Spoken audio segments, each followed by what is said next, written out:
강민수 씨가 트럭 문을 쾅 닫자 운전석 전체가 흔들렸다. 그는 진입로 끝에 서서 아내 지은 씨와 14년간 숨막히는 결혼 생활을 이어온 아담한 단독주택을 노려보았다. 그의 턱에 힘이 들어갔다. 그냥 안으로 들어가서 욕이나 한 바가지 퍼붓고 평소처럼 화를 내며 나가버릴까 생각했다. 하지만 왠지 모르게 망설여졌다. 지은 씨의 목소리가 안에서 들려왔다. 빨리 들어와요. 현관에서 그녀가 소리쳤다. 곧 저녁 먹을 시간이에요. 당신이 들개처럼 어슬렁거린다고 밥을 더하진 않을 거니까요. 민수 씨의 심장이 쿵쿵 뛰었다. 뺨에 근육이 움찔거렸다. 그는 그녀를 밀치고 들어갈 기세로 뻣뻣하게 두 걸음을 내디뎠다. 머릿속 한구석에서 못된 목소리가 그녀에게 상처 줄 말을 하라고 부추겼다. 대출금 갚는 사람이 누군지 상기시켜 주라고. 하지만 그는 그녀와 눈을 마주치지 않은 채 쓱 지나쳐 집 안으로 들어갔다. 지은 씨가 뒤따라왔다. 여보, 바닥 더러워지잖아요. 그녀가 쏘아붙였다. 우리 매번 이러고 싸우잖아요. 알만한 사람이 왜 그래요? 그가 그녀를 노려보았다. 시작하지 마. 오늘 하루 종일 힘들었으니까. 당신은 항상 힘들다고 하잖아요. 그리고 당신은 또 그 못된 태도로 날 대하겠지. 그녀가 팔짱을 끼며 받아쳤다. 웃으면서 맞아주길 바라는 거예요? 그럴 만한 이유를 줘보든가요. 두 사람은 살벌한 침묵 속에 서로를 노려보았다. 지은 씨의 마른 몸은 불쾌함으로 굳어 있었다. 일주일 전 급하게 염색한 금발머리는 뿌리 부분이 검게 자라 있었고 깔끔하게 틀어올린 머리 아래 눈빛에는 경멸이 서려 있었다. 민수 씨의 땀에 젖은 셔츠 위로 어깨가 부풀어 올랐다. 그가 비웃었다. 지은 씨는 화를 돋우려는 듯 턱을 치켜들고 그를 마주 보았다. 민수 씨가 먼저 고개를 돌렸다. 그는 터덜터덜 복도를 지나 비좁은 주방으로 향했다. 식탁에는 딸 민지가 이미 앉아 있었다. 13살. 사춘기의 한가운데 있는 민지는 언제나 지루하고 짜증난다는 표정을 짓고 있었다. 민지는 휴대전화에서 눈을 떼지 않은 채 공허한 눈빛으로 쳐다보더니 과장되게 눈을 굴렸다. 아빠 왔네. 민지가 중얼거렸다. 이제 행복한 척 해야겠네. 민수 씨가 민지의 휴대전화를 내려다보았다. 숙제 없어? 민지가 어깨를 으쓱했다. 알아서 해요. 나중에 할 거예요. 지은 씨가 식탁을 돌아와 자리에 앉았다. 저녁 내내 두 사람 서로 노려보는 거 보고 싶지 않아요. 앉아요, 여보. 민수 씨는 어슬렁거리기만 할 뿐 앉지 않았다. 머리 아파. 입맛 없어. 항상 핑계지. 지은 씨가 퉁명스럽게 대꾸했다. 그녀는 식탁 위에 놓인 타담한 김치찌개를 가리켰다. 정체를 알 수 없는 건더기와 국물이 섞여 있었다. 그래, 맘대로 해, 민지야. 식기 전에 먹어. 민지가 자기 몫의 반찬을 집었다. 민수 씨는 두 사람을 가늘게 뜬 눈으로 쳐다보다가 쿵쿵거리며 거실로 돌아갔다. 자신이 남긴 침묵과 긴장 속에 아내와 딸을 내버려둔 채였다. 그는 소파 옆 탁자에서 차 열쇠를 급히 챙기며 그들이 더 말할 기회조차 주지 않았다. 또 나가요? 지은 씨가 조롱 섞인 목소리로 불렀다. 몰래 나갈 거면 뭐하러 기분 나쁘게 집에 들어왔어요? 민수 씨는 이를 악물고 뒤도 돌아보지 않았다. 머리 좀 식혀야겠어. 그는 현관문을 열고 나가 쾅 닫아버렸다. 마당에 나와서야 멈춰서서 셔츠 깃을 고쳤다.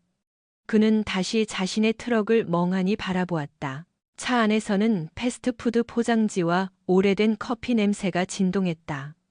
지은 씨를 피하려고 정처 없이 1시간 동안 운전이나 할까 고민했다. 대신 그는 담배에 불을 붙이고 현관 근처를 서성거렸다.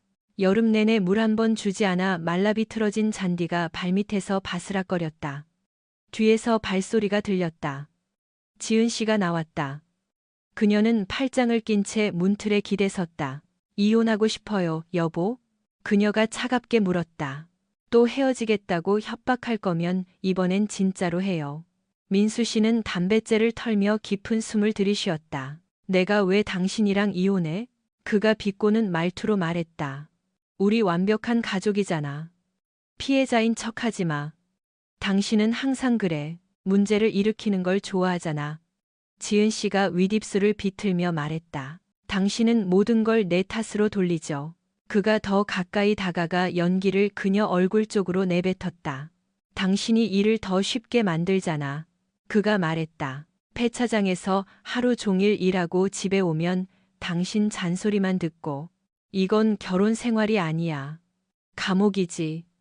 그녀는 눈 하나 깜짝하지 않았다. 감옥? 이거지 같은 집구석 좀 봐요. 몇 년 전부터 더 좋은 집으로 이사 가자고 했는데 당신은 한 푼도 안 내놨잖아요. 우리 더 좋은 데로 갈 수 있었어요. 근데 안 했지. 당신은 그 소중한 돈을 움켜쥐고 싶어 했으니까. 근데 이걸 감옥이라고 부르다니 웃기네요. 여기로 몰아넣은 건 바로 당신이에요. 민수 씨의 얼굴이 붉어졌다. 그도 이 집을 좋아한 적은 없었다. 젊었을 때 고쳐서 팔면 돈이 될 거라 확신하고 샀던 집이었다. 하지만 그 집은 그의 실패를 상징하는 썩은 유물이 되어버렸다. 좋은 집 원해? 그럼 가서 계약금이나 벌어와. 내가 땅 파서 돈 버는 줄 알아? 그녀가 목소리를 높였다. 나도 돈 벌어요. 서점에서 일하는 시간만으로는 부족해요? 세상에, 당신 진짜 구질구질하다. 간신히 유지하는 폐차장 하나 가지고 있으면서 무슨 성공한 사업가처럼 구네요. 민수 씨가 주먹을 쥐고 달려들듯이 다가갔다. 내 일에 대해 아는 척하지 마. 내가 원하면 먹고 사는데 지장 없을 만큼은 벌어. 그녀가 그의 어깨를 밀치며 이를 갈았다. 그게 무슨 훈장이라도 돼요? 당신은 최소한만 하면서 내가 박수라도 쳐주길 바라는 거예요? 그가 그녀의 손을 뿌리쳤다. 내 몸에 손대지 마. 당신이 내 노고를 고마워하는 날이 오면 내 손에 장을 지지지. 좋아요. 그녀가 받아쳤다.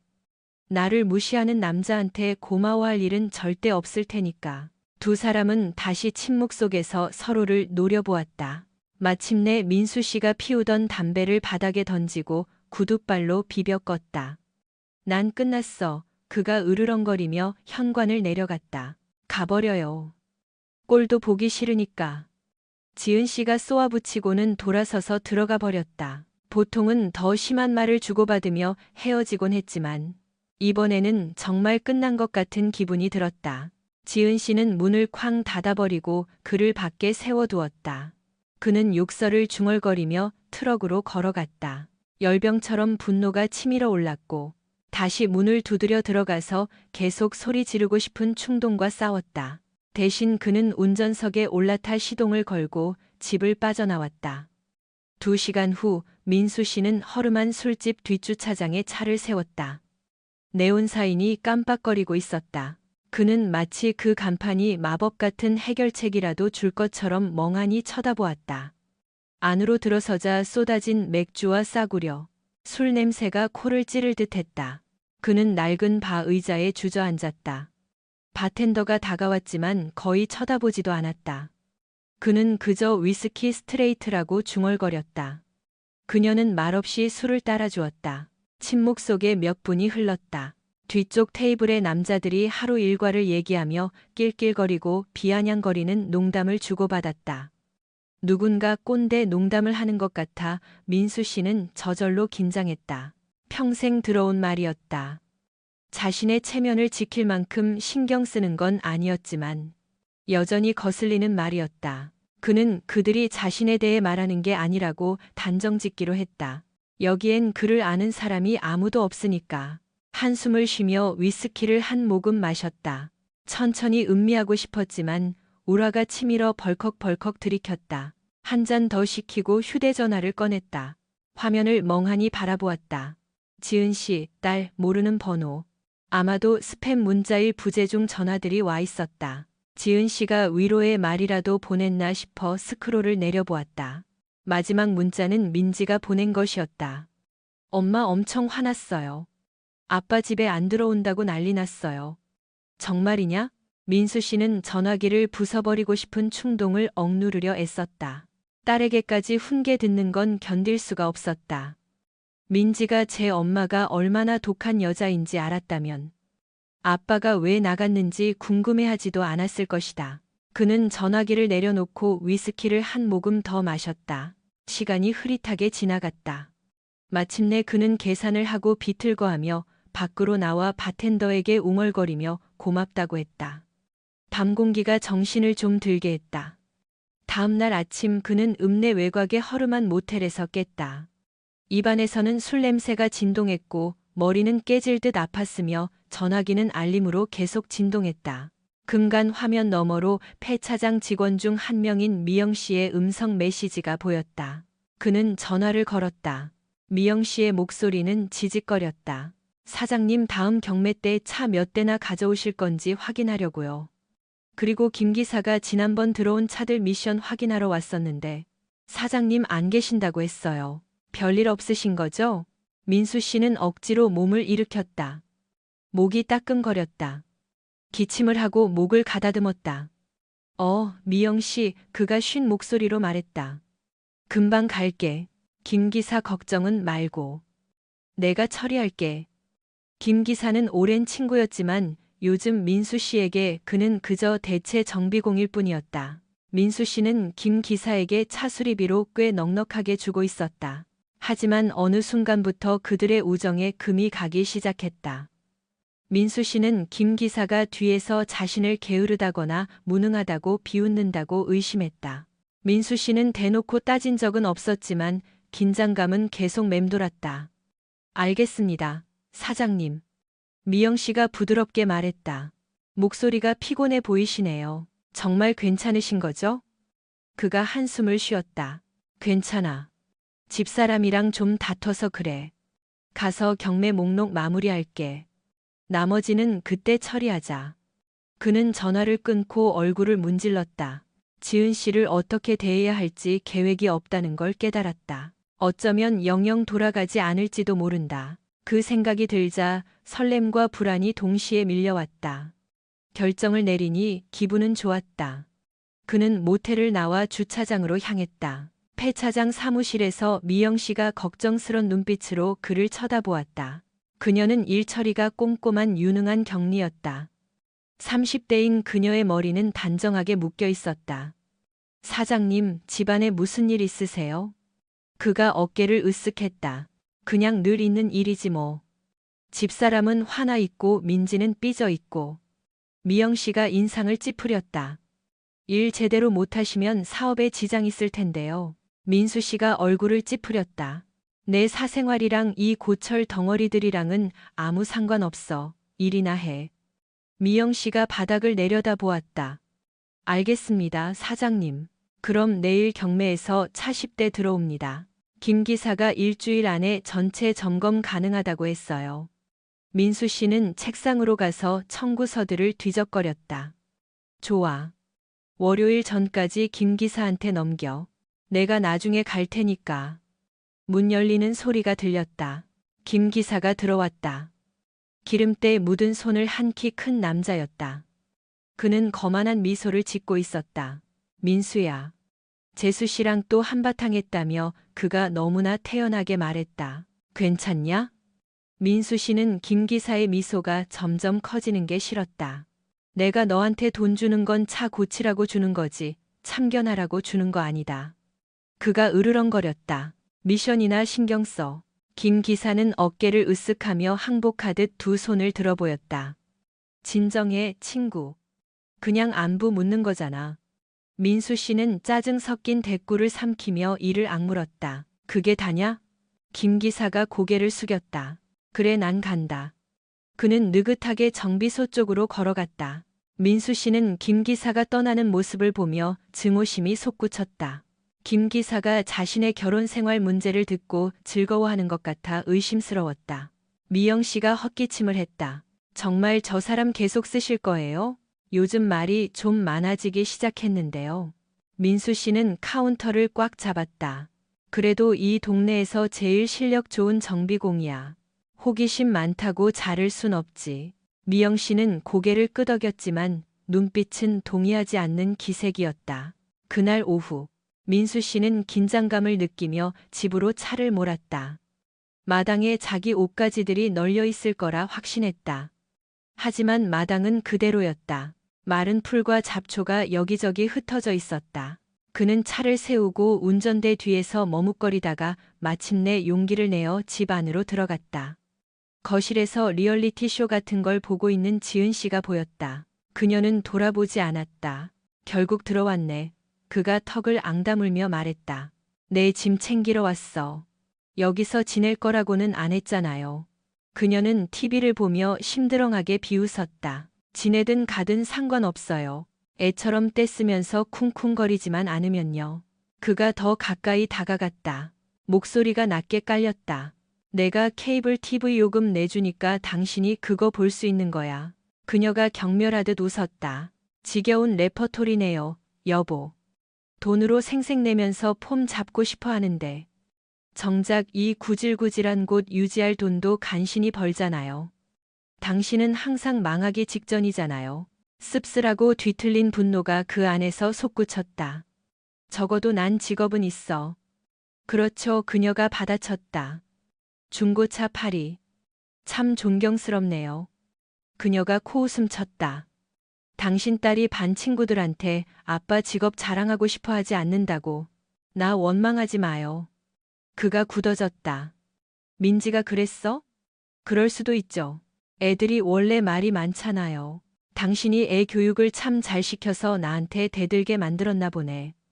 마침내 지은 씨가 고개를 돌렸고 눈이 이글거렸다. 당신이 자초한 거예요. 애도 당신 성질머리에 지친 거죠.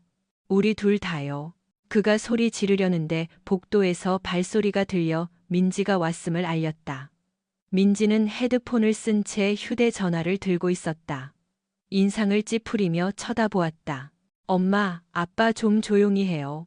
방으로 들어가시든가. 민수 씨가 쏘아붙였다. 우리가 무슨 얘기하고 있었는지 알아? 민지가 말했다. 아빠가 중고차 파는 거 창피해서 말 못하겠다고요. 민지는 눈을 굴렸다. 두 분이 어른답게 행동 못하는 게 내 잘못은 아니잖아요. 민수 씨가 복도 쪽을 가리켰다. 당장 방으로 들어가. 민지는 한숨을 쉬며 돌아서서 쿵쿵거리며 가버렸다. 지은 씨가 소파에서 일어나 민수 씨의 코앞까지 다가왔다. 애한테 그런 식으로 말하지 마요. 제가 당신 화풀이 대상이에요? 내 딸이기도 해요. 그의 눈이 가늘어졌다. 그래, 하지만 대출금 갚는 건 나야. 내 이름으로 돼 있다고 당신 이름이 아니라. 그거 잊지 마. 그녀의 목소리가 분노로 떨렸다. 당신 정신병자야. 맨날 그 빌어먹을 대출금으로 협박하고. 뉴스 속보 알려줄까요? 당신이 나갔잖아요. 그건 이 집안일 결정권 포기했다는 뜻이에요. 그가 그녀의 손목을 잡고 위협적으로 목소리를 낮췄다. 조심해. 안 그러면 나가는 건 당신이 될 테니까. 필요하다면 쫓아낼 수도 있어. 그녀가 손을 뿌리치며 눈을 부라렸다. 나한테 손만 대봐요. 경찰 불러서 당신 하룻밤 콩밥 먹게 해줄 테니까. 꼴 좋겠네. 그는 손을 들어 올릴 뻔하다가 간신히 참았다. 대신 으르렁거렸다. 당신은 상대할 가치도 없어. 그녀는 손목을 문지르며 증오심 가득한 눈으로 그를 쏘아보고는 주방으로 채란히 가버렸다. 그는 주먹을 꽉 쥐고 숨을 헐떡이며 꼼짝도 하지 않고 서 있었다. 그러다 돌아서서 침실로 들어가 더플백에 옷을 쑤셔 넣기 시작했다. 1시간도 채 안 되어 그는 다시 사라졌다. 몇 주 동안 민수 씨는 모텔과 집을 오가며 지냈고 가끔은 트럭에서 자기도 했다. 그는 마치 완벽한 폭풍을 기다리는 사람처럼 지은 씨와 그 어떤 것도 마무리 짓기를 거부했다. 그들의 싸움은 점점 더 격해졌다. 매번 그는 협박으로 대화를 장악하며 그녀의 경제적 문제를 탓하거나 배은망덕하다고 비난했다. 그녀는 소위 그의 사업 제국이라는 것과 안락한 삶을 제공하지 못하는 그의 무능력을 비꼬며 맞섰다. 조용한 순간에 민수 씨는 민지를 보는 게 두려웠다. 서로 미워하는 부모 사이에 낀 아이를 방치했다는 막연한 죄책감이 들었다. 하지만 막상 민지를 보면 소리 지르거나 화를 낼 줄밖에 몰랐다. 민지는 주로 방으로 뛰어들어가 음악을 크게 틀거나 문자를 했다. 결국 민지는 그를 완전히 피하기 시작했다. 그 사이 폐 차장은 끊임없이 손이 갔다. 새 차들이 들어오면 민수 씨는 가정 불화를 잇기 위해 협상에 매달리며 몇 시간을 보냈다. 그는 김 기사를 더 자세히 관찰하며 증거는 없지만 그가 이를 방해하고 있다고 의심했다. 하지만 김 기사의 거만한 태도는 민수 씨를 짜증나게 했다. 미영 씨는 안정적인 환경이 필요하다며 민수 씨에게 중재를 시도했지만 긴장감은 계속되었다. 어느 무더운 오후, 민수 씨가 근처 햄버거 가게에서 사무실로 돌아왔을 때 김 기사가 카운터에 기대어 미영 씨와 이야기하고 있는 것을 보았다. 그는 방금 재치 있는 말이라도 한 것처럼 짓궂은 미소를 짓고 있었다. 미영 씨는 불편해 보였다. 민수 씨가 들어갔다. 김 기사, 뭐 필요한 거라도 있나? 김 기사의 미소가 비틀렸다. 자네랑 무슨 상관이야? 민수 씨가 햄버거 포장지를 옆 테이블에 쾅 내려놓았다. 미영 씨, 괜찮아?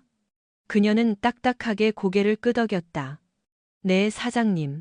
그가 김 기사를 힐끗 보았다. 그럼 가봐. 우린 일해야 되니까. 내 직원 귀찮게 하지 말고. 김 기사는 조롱하듯 격려하며 뒤로 물러났다. 예, 알겠습니다요. 민수 씨는 김 기사가 나가는 것을 보며 입 안쪽 살을 깨물었다. 미영 씨가 고개를 저었다. 저 사람이 자꾸 사장님이랑 사모님 사이 자세히 묻더라고요. 그녀가 중얼거렸다. 사장님 심리 상태가 걱정된다면서요. 제가 남의 일에 신경 끄라고 했어요. 민수 씨가 욕을 내뱉었다. 김 기사는 교활한 놈이야. 다음에 또 사적인 거 물어보면 쫓아내. 미영 씨가 목소리를 낮췄다. 참고로 아까 저 사람 통화하는 거 엿들었는데요. 누구랑 커피 마시자는 얘기 같던데 사모님 이름이 나왔어요. 그 말은 민수 씨의 가슴을 뜨거운 칼로 베는 것 같았다. 지은이 이름? 미영 씨가 얼굴을 찌푸렸다. 죄송해요. 자세히는 못 들었어요. 그냥 알겠어요, 지은 씨. 곧 봐요 하는 소리만 들었어요. 이상해서요. 두 분이 친구 사이인 줄은 몰랐거든요. 민수 씨의 눈에 불이 붙었다. 고마워, 미영 씨. 내가 알아서 할게. 그는 쿵쿵거리며 개인 사무실로 들어가 문을 쾅 닫고 삐걱거리는 회전의자에 주저앉았다. 아내와 김 기사가 자기 몰래 만나서 자기를 비웃고 있거나 더 심한 짓을 하고 있는 걸까? 배신감과 낯선 분노로 심장이 쿵쾅거렸다. 증거가 필요했다. 하지만 먼저 폐 차장을 계속 운영해야 했다. 김 기사나 지은 씨가 자기 사업을 망치게 놔둘 순 없었다. 그날 저녁, 민수 씨는 여전히 공동 명의인 집 밖에 차를 세우고 조사를 하기로 마음먹었다. 민지는 친구 집에 갔거나 도서관에 있을 것이다. 상관없었다. 그가 신경 쓰는 건 지은 씨와 김 기사가 지금 같이 있느냐 하는 것뿐이었다. 그는 어두운 현관으로 걸어가 꽉 닫힌 블라인드 사이로 새어나오는 거실 불빛을 확인했다. 작은 틈으로 안을 들여다보았다. 안에는 요가 바지에 민소매 티셔츠를 입은 지은 씨가 소파에 앉아 채널을 돌리고 있었다. 자세가 좀 구부정하고 따분해 보였다. 김 기사는 보이지 않았다. 민수 씨는 침을 삼키며 확신이 서지 않았다. 문을 두드리려는데 자동차 전조등 불빛이 진입로를 비췄다. 그는 어둠 속으로 몸을 숨기고 지켜보았다. 낡은 트럭 한 대가 멈춰섰다. 김 기사가 휴대전화를 만지작거리며 내렸다. 민수 씨의 온몸에 아드레날린이 솟구쳤다. 김 기사가 현관으로 걸어가는데 지은 씨가 머리를 매만지며 현관으로 나왔다. 그녀는 김 기사가 노크하기도 전에 문을 열었고 그는 마치 제 집인 양 들어갔다. 민수 씨는 턱이 아플 정도로 이를 악물었다. 쳐들어가고 싶은 충동을 참았다. 그는 무성한 덤불 뒤에 쭈그리고 앉아 마른 낙엽을 밟았다. 창문 너머로 두 사람이 조용히 이야기하는 모습이 보였다. 지은 씨는 팔짱을 끼고 불쾌한 표정을 지었다. 김 기사는 사과하거나 방어하려는 듯 손을 들어 보였다. 마침내 그들은 소파에 앉았다. 김 기사가 몸을 숙여 가까이 다가갔다. 지은 씨는 그를 밀어내지 않았다. 그녀는 관자놀이를 문지르며 말했고 얼굴은 짜증으로 일그러졌다. 그러다 한숨을 쉬었다. 김 기사가 고개를 끄덕였다. 그녀가 손을 뻗어 김 기사의 팔을 살짝 건드렸다. 그는 그녀의 등에 손을 얹고 부드럽게 문질렀다. 그녀는 거부하지 않았다. 민수 씨는 구역질이 났다. 그들이 자신을 비웃고 경멸의 동맹을 맺는 모습이 상상됐다. 그러다 김 기사가 무슨 말을 했는지 지은 씨가 눈을 부라리며 소파에서 벌떡 일어났다. 그녀는 팔짱을 끼고 불평하듯 걸어갔다. 김 기사가 따라갔다. 그들은 침실로 이어지는 복도로 사라졌다. 민수 씨의 주먹이 분노로 떨렸다. 설마. 상상하고 싶지 않았다.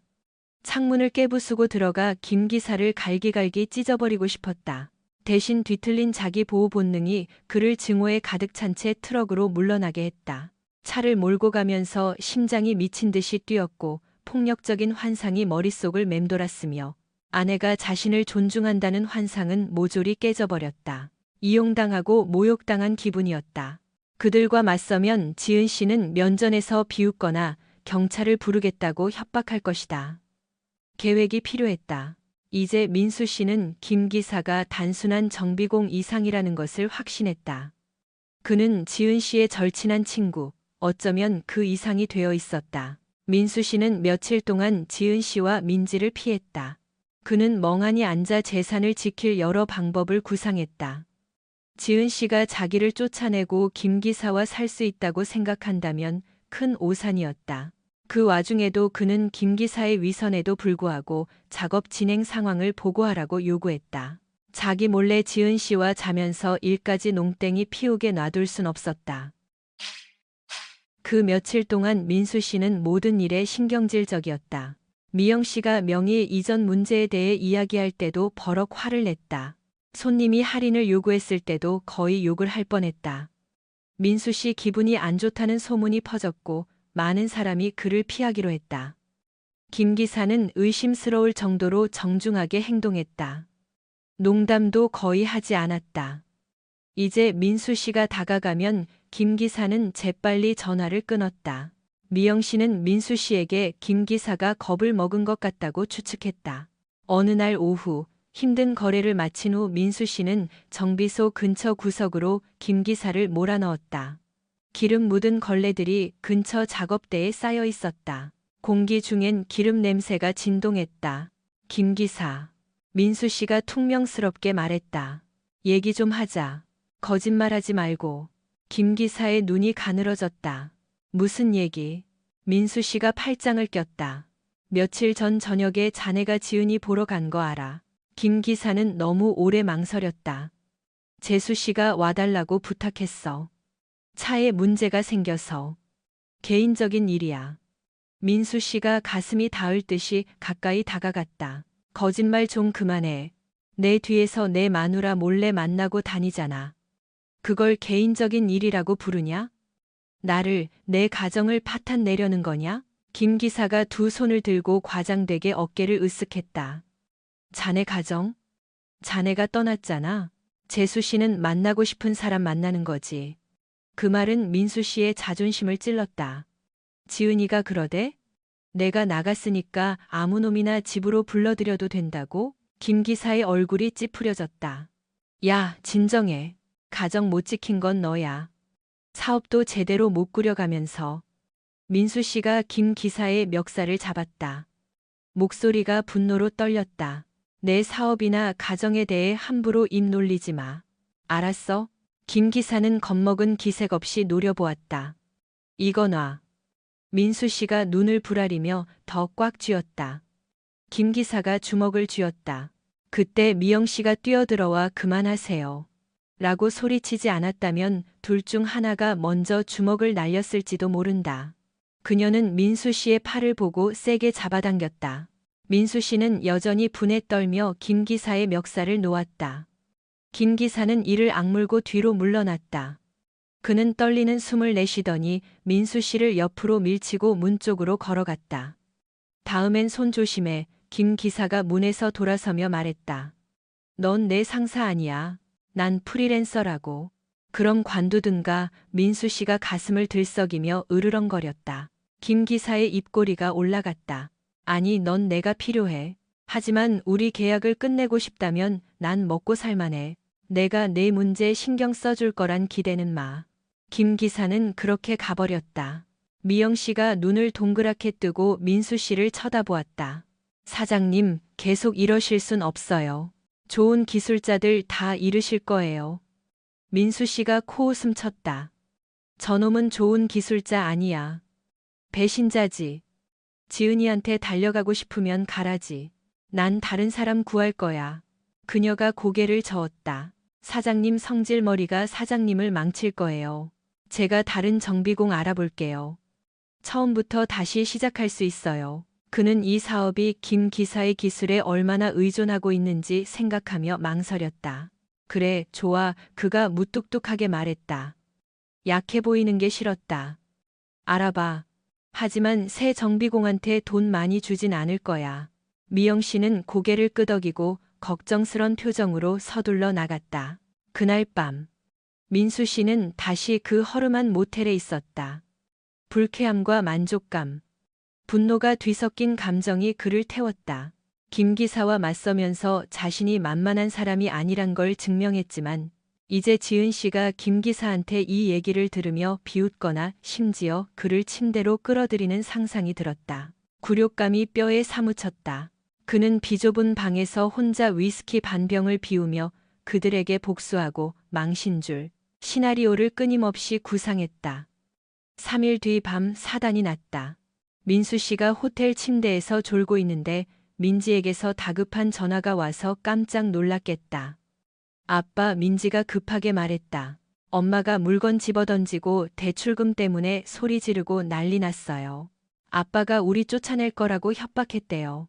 김 아저씨도 여기 있는데 둘 다 아빠 욕하고 있어요. 무서워요. 민수 씨의 머리가 핑 돌았다. 시계를 보았다. 자정이 다 된 시간이었다. 왜 전화를 해? 자고 있어야지. 민지가 훌쩍거렸다. 자고 있었는데 소리 지르는 것 때문에 깼어요. 엄마가 서류 못 찾아서 미쳐 날뛰고 있어요. 아빠가 집 압류할 계획이라나 뭐라나. 나도 몰라요. 그는 깊은 숨을 들이쉬며 침대에서 일어났다. 아빠가 갈게. 그가 퉁명스럽게 말했다. 그 사람들이 방에 쳐들어와도 문 열어주지 말고 아빠 기다려. 딸을 집에 숨어 있게 하는 게 영 찜찜했지만 지은 씨가 화나면 얼마나 무서운지 알고 있었다. 그녀는 자극받으면 아주 사나워질 수 있었고 김 기사가 계속 부추긴다면 상황이 나빠질 수 있었다. 그는 급히 재킷을 걸치고 쿵쿵거리며 나갔다. 집으로 가는 길이 억겁처럼 느껴졌다. 마침내 그는 어두운 거리에 차를 세웠다. 불이 켜져 있었고 여러 창문이 보였다. 시동을 끄고 현관으로 직행해 열쇠로 문을 열었다. 안에서는 쏟아진 술 냄새가 진동했다. 거실에서 지은 씨는 거의 빈 와인병을 들고 울면서 화내고 있었고 탁자 옆에 서 있었다. 김 기사는 복도 근처를 서성이며 그녀가 무너지는 모습을 지켜보고 있었다. 민수 씨가 나타나자 두 사람이 돌아보았다. 이 나쁜 자식. 지은 씨가 병을 가리키며 쏘아붙였다. 마치 집주인이라도 되는 양 몰래 들어오네. 민수 씨가 인상을 찌푸렸다.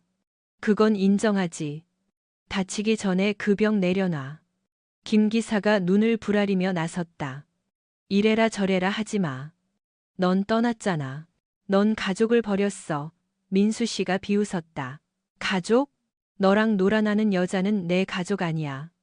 지은 씨의 얼굴이 분노로 일그러졌다. 어떻게 감히 그런 누명을 씌워. 이 의처증 환자야. 설령 사실이라 해도 날 버린 당신 잘못이야. 민수 씨의 목소리가 커졌다. 그럼 버리는 거 말고 더한 짓도 할 수 있겠네. 집에서 쫓아낼 수도 있어. 이거 내 집이야. 기억나? 그녀가 병을 휘두르며 달려들었다. 더러운 돼지 같은 놈. 쫓아낼 수 있으면 해봐. 무슨 일 나는지 보게. 병이 어깨에 닿기 전에 민수 씨가 그녀의 손목을 잡았다. 병을 떨어뜨릴 정도로만 꽉 쥐었다. 와인이 카펫에 튀었다. 김 기사가 달려들어 민수 씨 가슴을 밀쳤다. 비켜. 김 기사가 으르렁거렸다. 민수 씨는 비틀거렸지만 지은 씨 손목을 놓지 않았다. 그녀가 비명을 지르자 그가 놓아주었다. 그녀는 비틀거며 뒤로 물러나 숨을 헐떡였다. 김 기사는 주먹을 쳐들고 싸울 핑계라도 기다리는 듯 민수 씨의 눈을 똑바로 쳐다보았다. 민지야. 민수 씨가 소리쳤다. 어디 있냐? 복도에서 민지가 고개를 내밀었다. 여기 있어요. 민지가 울먹이며 속삭였다. 제발 싸우지 마요. 지은 씨가 캄 돌아서서 다시 민수 씨를 손가락질했다. 이 집에서 나가. 독재자처럼 쳐들어올 순 없어. 민수 씨가 이를 갈았다. 할 수 있어. 그리고 자물쇠 바꾸거나 팔아버릴 때까지 그럴 거야. 김 기사가 주먹을 쥐고 그들 사이로 끼어들었다. 그딴 식으로 말하지 마. 민수 씨가 코웃음 쳤다. 배짱 한번 두둑하네, 김 기사. 내가 돈 낸 집에서 영웅놀이나 하고. 김 기사가 대꾸하기도 전에 민지가 나섰다. 지긋지긋해요. 민지가 울었다. 엄마, 아빠. 그만 좀 끝내면 안 돼요? 서로 미워하는 거 뻔한데 뭐라도 좀 하라고요. 지은 씨가 민지를 노려보았다. 그런 식으로 말하지 마. 나쁜 건 저 인간이야. 내가 아니라. 민수 씨의 얼굴이 경멸로 구겨졌다. 둘 다 쓸모없어.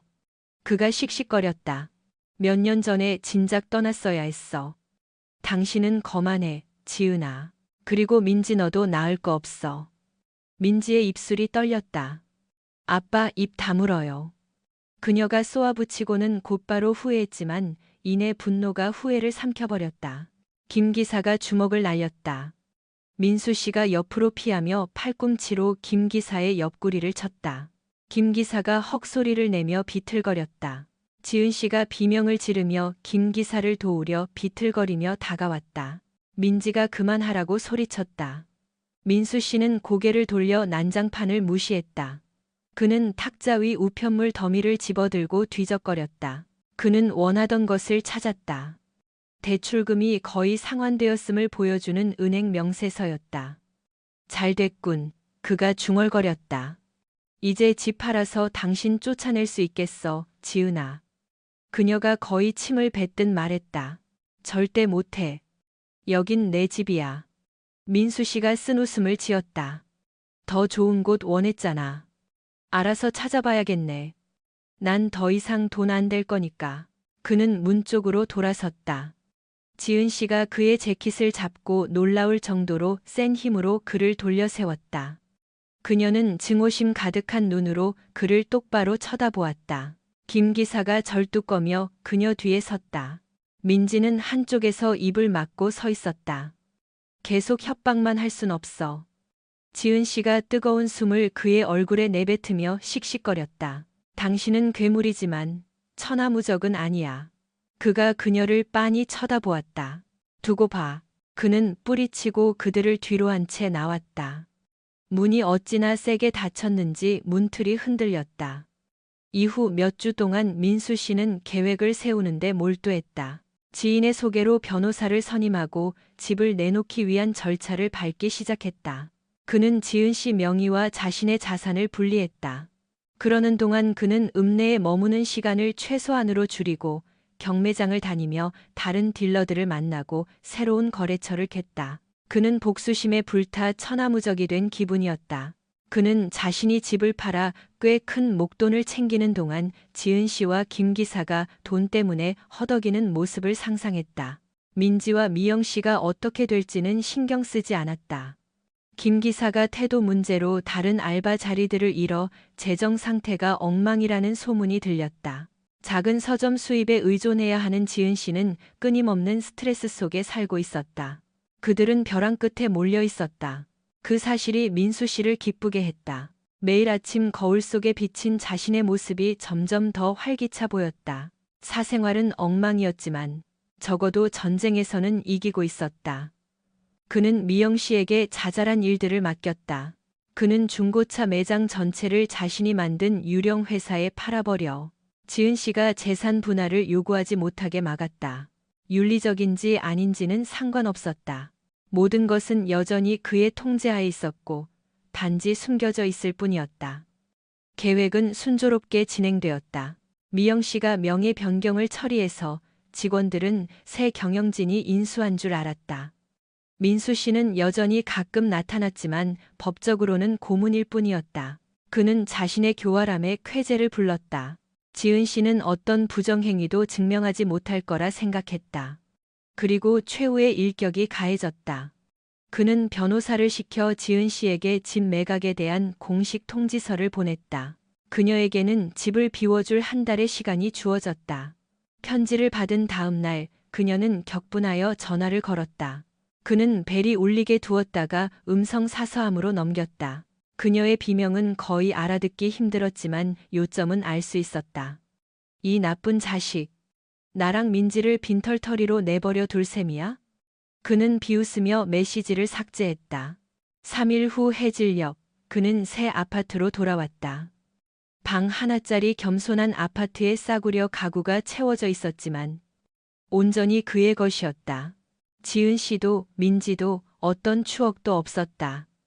그는 열쇠를 돌려 안으로 들어서다가 얼어붙었다. 뒤에서 가벼운 발소리가 들렸다. 그는 주먹을 들었다. 지은 씨가 문턱에 서 있었다. 눈을 부릅뜨고 분노에 차 있었다. 검은색 심플한 코트를 입고 머리는 헝클어졌으며 얼굴은 상기되어 있었다. 복도등 때문에 그녀의 얼굴에 짙은 그림자가 드리워졌다. 그녀는 당장이라도 무너질 것 같았다. 어떻게 찾았어? 그가 날카롭게 다그쳤다. 주소 알려준 적 없는데. 그녀가 한 발짝 다가왔다. 나 바보 아니야. 여기저기 물어봤지. 김 기사가 단서를 줬어. 왜 내 눈앞에서 사라지지 않은 거야? 겁쟁이처럼. 민수 씨가 인상을 찌푸렸다. 내 거만함에 질렸으니까. 내 개소리는 이제 지긋지긋해. 당장 꺼져. 그녀는 그를 밀치려 했지만 그는 팔로 문틀을 막았다. 그녀가 노려보았다. 돈이 필요해요, 민수 씨. 그가 비웃었다. 내가 왜 너한테 돈을 줘? 내 절친 김 기사 있잖아. 걔 보고 주라고 해. 그녀가 그의 가슴을 세게 밀쳤다. 목소리가 절망으로 떨렸다. 걘 빈털털이야. 나쁜 놈아. 이게 다 당신 탓이잖아. 사업체도 팔아먹고 나를 집 없는 신세로 만들고. 나랑 민지가 지낼 곳 구할 돈은 줘야지. 그가 그녀의 손을 쳐냈다. 민지? 김 기사를 내 집에 끌어들일 땐 민지 신경도 안 쓰더니. 그녀의 얼굴이 일그러졌다. 내 결정 탓하지 마요. 당신은 항상 통제하려 들었지. 돈으로 날 위협하는 거 좋아하잖아. 그가 다가가 그녀를 복도로 몰아넣었다. 그렇게 생각한다면 그건 내 문제지, 내 문제가 아니야. 그녀가 이를 갈았다. 돈 내놔요. 안 그러면 맹세코. 뭘 할 건데? 그가 조롱하며 공격적으로 몸을 기울였다. 울기라도 할 거야? 경찰 불러. 넌 아무런 권리도 없어. 내가 집주인이고 넌 알아서 살아야지. 한 푼도 안 줄 거야. 그녀는 펑펑 울음을 터뜨리며 손을 휘둘러 그의 뺨을 때렸다. 그는 그녀의 손을 막고 손목을 잡은 뒤 뒤로 밀쳤다. 그녀는 복도 벽에 부딪혀 비틀거렸고 균형을 잃을 뻔했다. 눈빛에 증오가 번뜩이며 다시 달려들려 했지만 그가 더 세게 밀쳤고 빠르게 앞으로 찌르자 그녀는 바닥에 넘어졌다. 그대로 있어. 그가 쉰 목소리로 으르렁거렸다.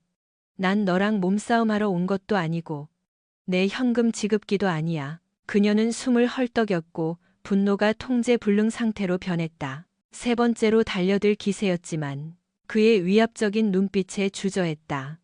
마침내 그녀는 벽에 기대어 어깨를 떨었고 뺨에는 눈물이 반짝였다. 후회하게 될 거야. 그녀가 분노로 떨리는 목소리로 쏘아붙였다. 그가 비웃었다.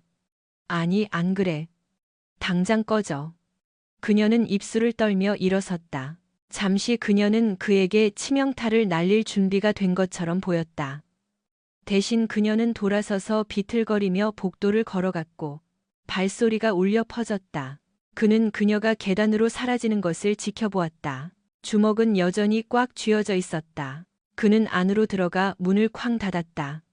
심장이 쿵쾅거리고 아드레날린이 솟구쳤다. 천하무적이 된 기분이었다.